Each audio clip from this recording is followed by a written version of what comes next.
Let's start the poem Stopping by Woods on a Snowy Evening by Robert Frost.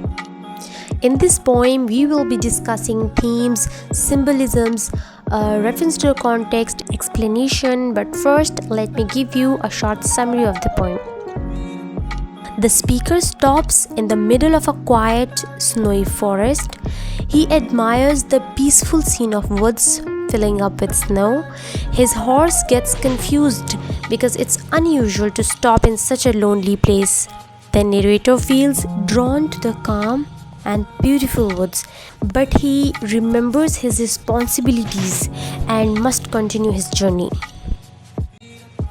Moving to reference to the context, the poem Stopping by Woods on a Snowy Evening is written by famous American poet Robert Frost. In this poem, the poet describes a quiet, peaceful winter night. The poet is riding through the woods on his horse. When he sees the beautiful snow falling silently on the trees, he stops to enjoy the scene. However, he also remembers that he has a long journey to complete and many responsibilities in life. The poem presents two contrasts: the beauty of nature, which is the calm snowy woods, and the second one is duties of life, which is a journey he must continue.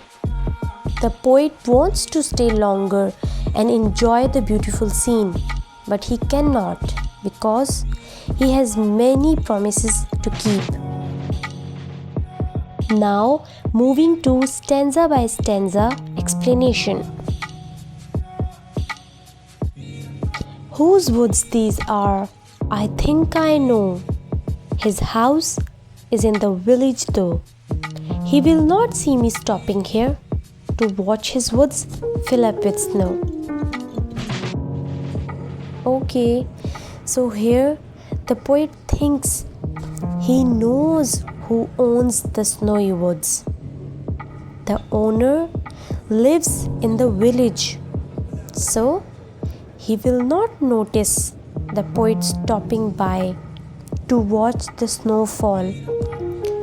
Frost shows the poet's desire to pause and appreciate the beauty around him. This scene is quiet, private, and untouched. Okay, so moving to stanza number 2. My little horse must think it queer to stop without a farmhouse near, between the woods and frozen lake, the darkest evening of the year.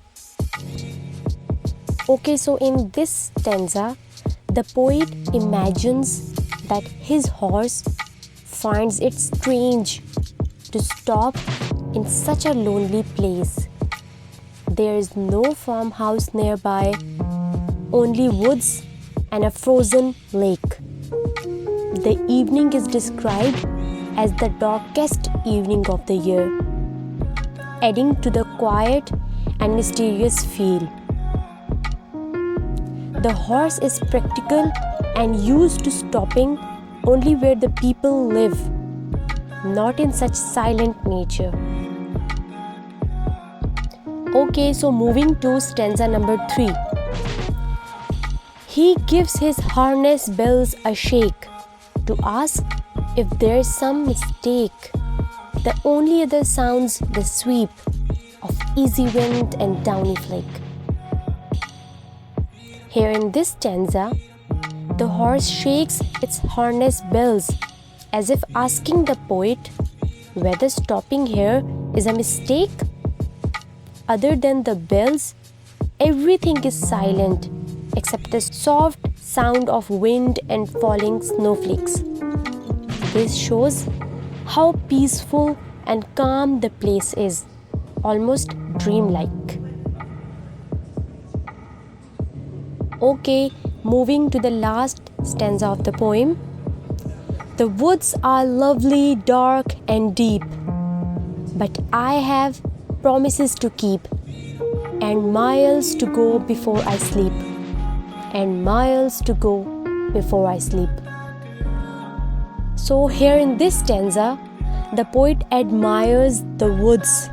They are beautiful, mysterious, and inviting.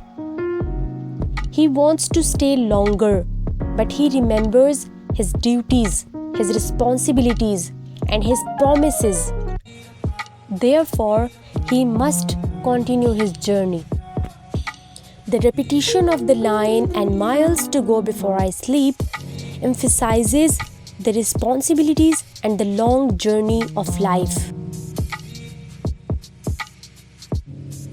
Now moving to the symbolism of the poem. There are some symbols which are used in this poem, which are woods, snow, horse, promises, and sleep. Okay, first let's talk about woods. In this poem, woods are the symbol of mystery, beauty, peace, and nature. It also symbolizes the temptation or escape. And the next symbol is snow, so which represents purity, silence, and calmness, which also creates a dream-like magical atmosphere. The next symbol is of horse. Horse is a symbol of practicality and responsibility, which also reminds the speaker of reality.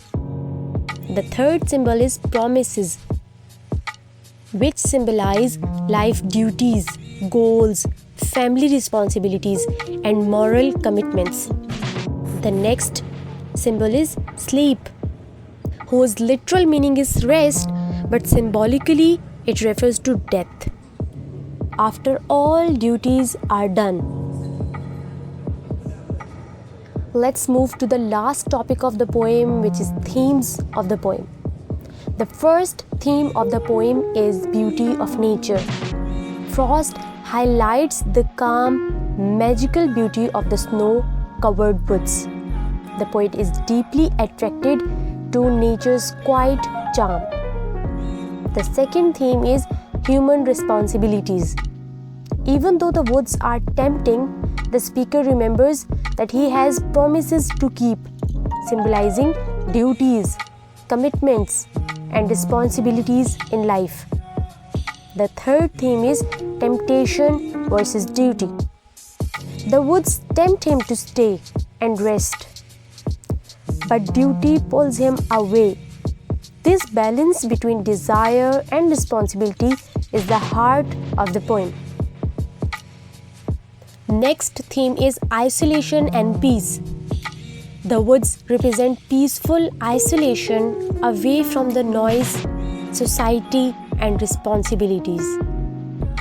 The last theme of the poem is life, death, and the journey. Some people see the woods as a metaphor for death or the desire to escape life's pressure, but the repetition "and miles to go before I sleep" shows he must continue living and fulfilling his tasks before resting. Okay, there you go. We have completed all the aspects of the poem.